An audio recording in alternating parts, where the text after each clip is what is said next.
has 14 years of experience in Yoshinkan Aikido and is an instructor at the Aikido Shudokan in Melbourne.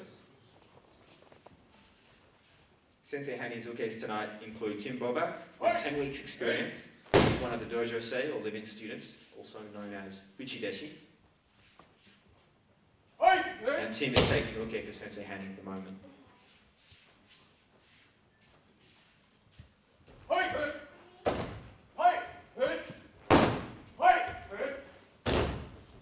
The technique Sensei Hani is showing us at the moment against a front strike incorporate one very important principle of the martial art of Aikido, and that's evasion, or taisabaki.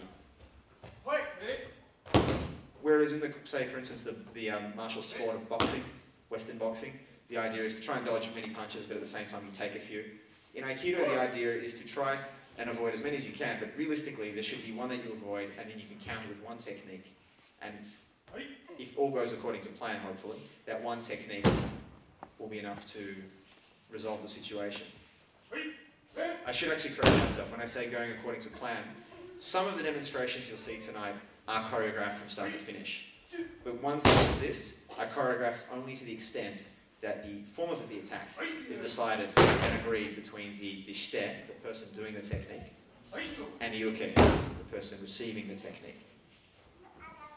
In summary, Sensei Hani doesn't know exactly what he's going to do before he commits the attack, before he commits the technique. And this is one of the things that makes Aikido a martial art again, in that the idea is being creative in your use of your training.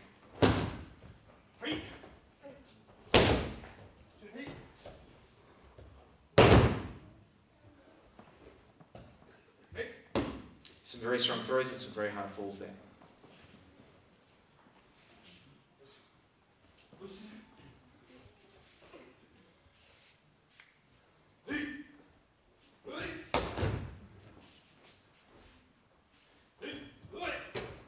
Another very important concept that I'm sure that Inoue Hanshi will also demonstrate later tonight is the concept of kokyunage. Kokyunage is roughly translated as a breathing or a timing throw.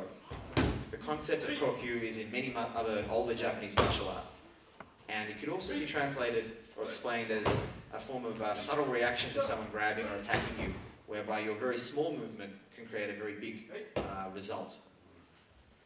Such as in this case, being grabbed by two hands onto the one arm, and then being able to redirect that motion and throw your opponent.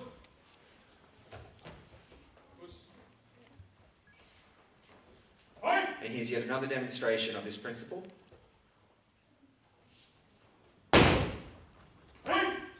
One thing to consider is that it may look like that the ukes, the receivers of the techniques, are jumping. But realistically, it doesn't take much for a person's balance to be broken.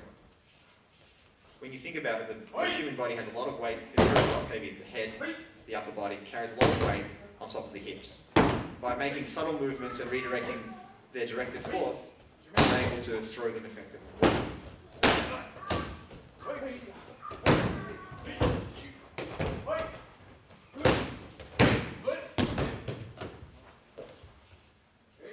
And that was tonight's first demonstration of futari-dori, or three-man attack, which is exponentially more difficult than two-man attack, simply because it's very easy to have everyone lined up behind you attacking you. Thank you very much, Sensei Hani.